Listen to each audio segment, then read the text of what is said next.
Thank you. Thank you.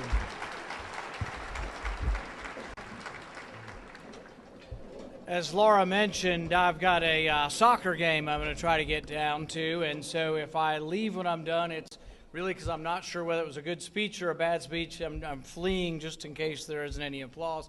That's not really it. I'm leaving because I'm trying to get home to see my son's soccer game. I have a senior in high school and a freshman in high school, and then I have one in college. And we're in the playoffs tonight. Bowling Green's playing Greenwood, and so I'm hoping to get back home to see them play. Y'all may have heard of about, there was this little girl, and she wanted $100. And her parents said, well, you know, ask God for things that you want, and he'll deliver. And so she wrote a letter to God. Dear God, I'd really like $100. I'll do good things with it. So she sent it off, and the postmaster got it, and the postmaster said, wow, that's really cute. What should we do with this letter? And he said, let's send it to the president. So they sent the letter to the president, and he said, well, that's really cute. And the president said to his secretary, send her $5. She'll think that's a lot of money. So she got the $5, and she was like, well, her parents always told her to write a thank you. And so she wrote a thank you. She said, dear God, thanks for the money, but next time don't send it through Washington. They stole 95% of it.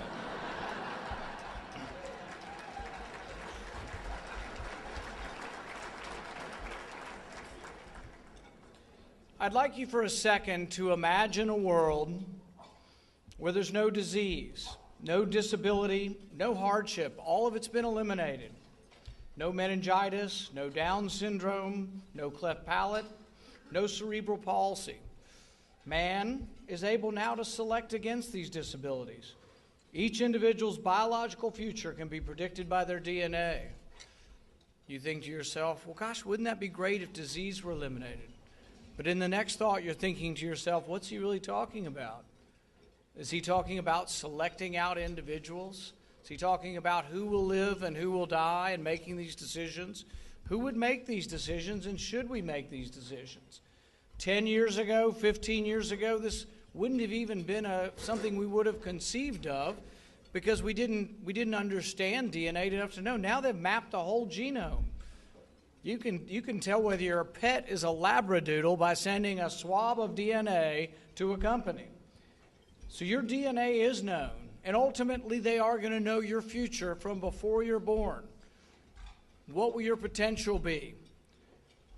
Are we willing to live in a world, though, where we're going to make decisions before someone's born about what their future is, and do we think we have the right to make those decisions, voluntarily or non-voluntarily? There's a movie from about 10 or 15 years ago which even precedes some of this knowledge called Gattaca. In Gattaca, everything's predetermined. You don't interview for jobs. You take a blood sample and your DNA is looked at. That's how they determine whether you get the job or not. From the very beginning, they know whether you'll succeed or not. Vincent Freeman is the hero or the main character in the movie Gattaca. He's born the old-fashioned way. They've started doing it where they select out and you're selected and everybody's supposed to get this perfect genome. But he's born at the cusp of this, and he has old-fashioned way, and he has imperfect DNA.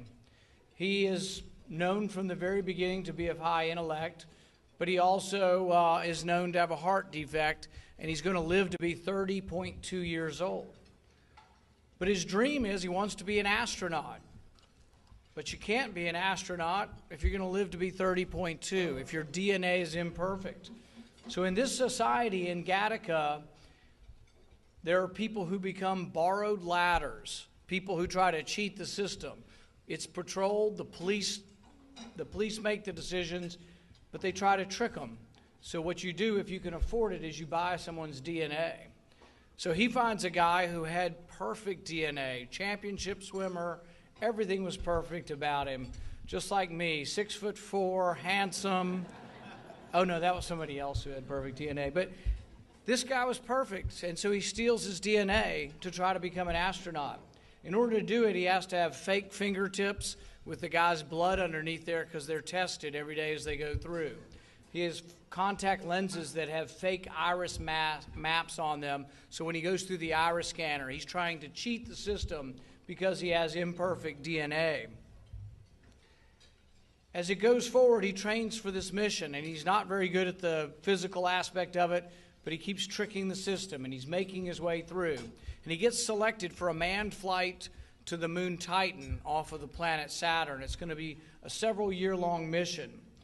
But as he goes forward, and he's going forward through his flight, he doesn't bring any fluid samples, no blood or no urine sample, because he thinks he's done. He thinks he's home free and he's getting on the rocket ship. But in the last minute, as he comes forward, there's one doctor there waiting, and they ask him to give a urine sample.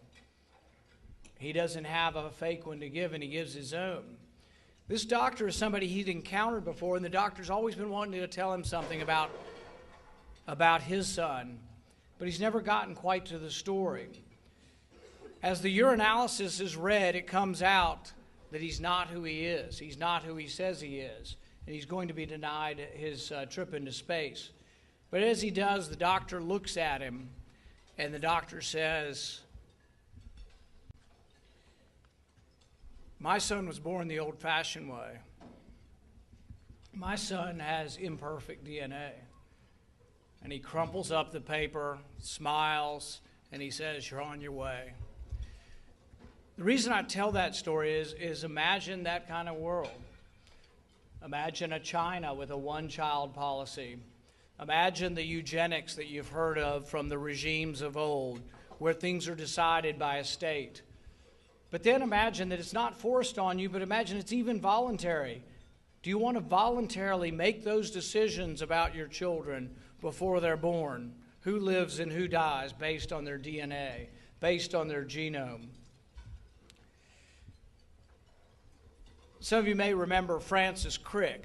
He was one of the co-discoverers of DNA.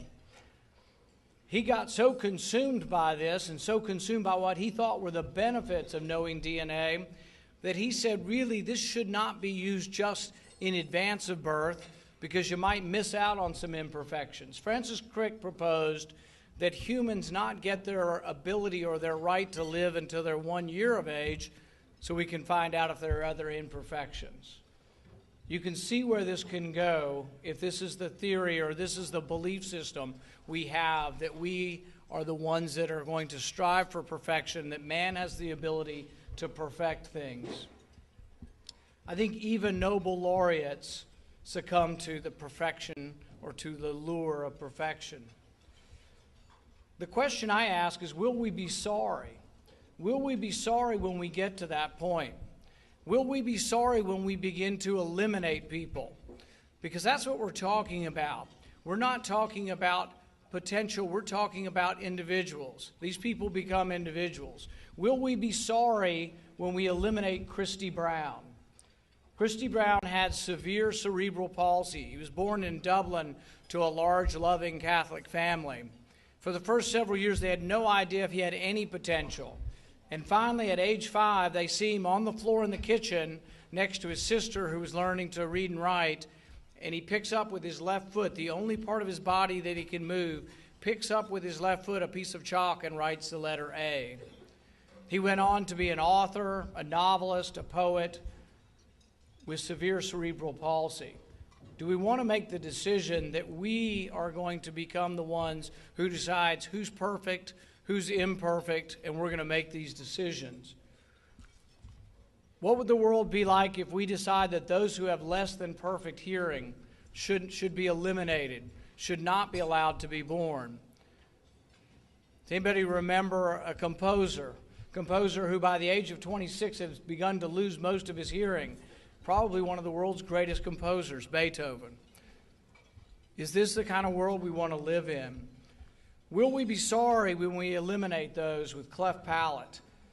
Will we be sorry when we eliminate those susceptible to Lou Gehrig's disease, like Stephen Hawking? Will we be sorry when we eliminate people who are susceptible to blindness, like Helen Keller? Wouldn't it be the ultimate irony if we decide we're going to perfect the human race by only having those with good DNA be born? Wouldn't it be the irony that some epidemic occurs and we've eliminated from our old genome the protective DNA that we might have needed to survive? But just imagine, is that the world we want to live in? Would we perhaps eliminate in the process some part of our humanness, some part of our specialness, if we seek perfection? Will we be flying too close to the sun? Will we, in our search for perfection, have an Icarus moment?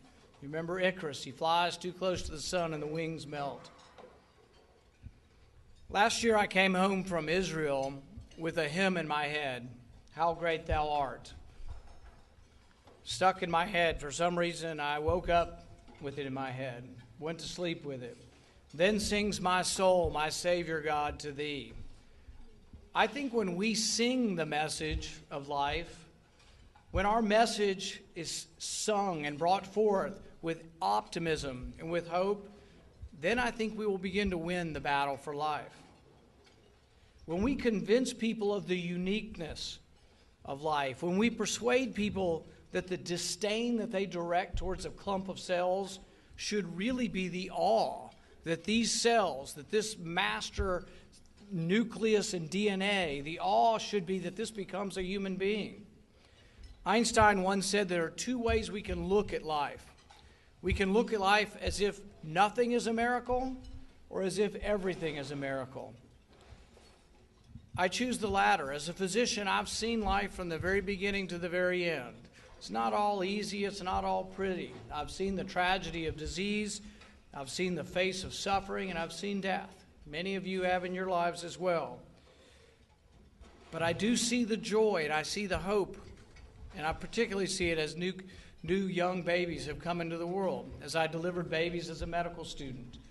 My family has a long history of being pro-life OBGYNs. My little sister's an OBGYN. My dad's an OBGYN. My little sister says that there is truly power in the ultrasound, in showing people images, that people are persuaded by images. The young women who come into the clinic where she volunteers are persuaded by the image on the ultrasound. My dad tells the story of a woman who was contemplating abortion. He didn't perform abortions, but she came in to see him, and he did an ultrasound. He said, let's just show you the pictures. Ultrasounds were new at that time. There's still a fascination with pictures of children before they're born. But he showed her an ultrasound, and it turned out to be twins. And she made the decision to keep them after seeing the images. While some legislatures have failed to talk about or failed to succeed with having ultrasounds, George Will writes, and put it well when he said, "Do the people objecting to such laws object to the graphic images we put on cigarette packages?" So if we can put images on cigarette packages to deter you from smoking, you think at the very least we could have images of babies to deter people from abortion. I think technology is helping us to win this battle. I think babies are surviving earlier and earlier. And as they are, we're seeing little arms and legs in these pictures, and I think it's harder for people to be flippant about life. I remember when my wife became pregnant.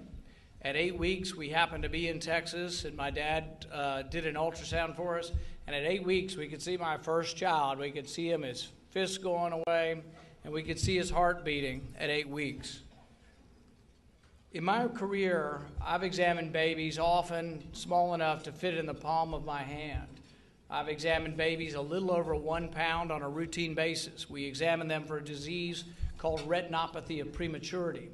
In the old days, when this wasn't checked for, these babies that were born prematurely often went on to blindness. But as I see these babies in the neonatal nursery, nobody comes up to me and says, who are their parents, before we decide whether or not we're going to take care of them, whether or not they deserve to be medically treated, whether their life is deserving. Nobody asks how they were conceived. Nobody asks who their parents were. It's just not an issue. Nobody also asks whether or not the state has a role. I don't know of anybody, whether you're on our side of this issue or the other side of the issue, that believes that there is not some role for the state in protecting the welfare of children. So to me, this isn't about all the other extraneous stuff that people want to get trapped in and people want to trap pro-life people in just to see us wriggle. it really is about when life begins. Because when life begins, life should be protected, and the state has a role in that. The debate over when life begins, I think, can only be really settled at conception. I believe life begins at conception, and that's why I've introduced the Life Begins at Conception Act, and will continue to do so. One of the things that I think when people point to whether or not, those who say, oh, well, it's not life, it's just something meaningless there. I think one of the things that takes them back that also comes from technology is the fact that babies inside the uterus can now be operated on without harming the mother and with saving the life of the baby. We've, I believe, repaired neural tube defects as well as blocked kidneys. But the one interesting thing, or the thing that interests me about this, is that you can operate on a baby at 20 weeks gestation inside the womb, but you can't do it unless you give the baby anesthesia. The baby feels pain. And I think when you tell people that and they want to disregard and say, oh, it's no big deal, 20 weeks, you can still have an abortion at 20 weeks, but you can't operate on the baby because the baby won't hold still because the baby feels pain. I think these are potent arguments, and sometimes we get trapped too much in the pro-life movement, but I think technology's on our side, and speaking of these things in a rational way is on our side. When I finished medical school, I took the Hippocratic Oath. Part of the Hippocratic Oath is first do no harm.